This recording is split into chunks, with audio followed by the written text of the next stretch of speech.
Champions ట్రోఫీలో భాగంగా పాకిస్తాన్తో జరుగుతున్న మ్యాచ్లో భారత్ బౌలర్లు విరుచుకుపడ్డారు.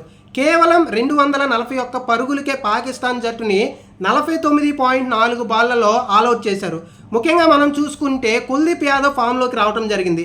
3 వికెట్లు తీసి తన సత్తా చూపిస్తే అతనికి సపోర్ట్గా హార్దిక్ పాండ్యా 2 వికెట్లు, హర్షిత్ రాణా అలాగే జడేజా, అక్షర్ పటేల్ తలో వికెట్లు తీసి పాకిస్తాన్ కుప్పకూలటంలో కీలక పాత్ర పోషించారు. ఇక భారత్ 242 పరుగులు సాధించాల్సిన అవసరం అయితే ఉంది. ఇక పాకిస్తాన్ బ్యాటింగ్ విషయానికి వస్తే కెప్టెన్ 46 పరుగులతో రైజ్వాన్ పర్లేదనిపించాడు. అలాగే షకీల్ 62 పరుగులు చేసి తమ జట్టుకి గౌరవప్రదమైన స్కోర్ రావడంలో కీలక పాత్ర పోషించాడు.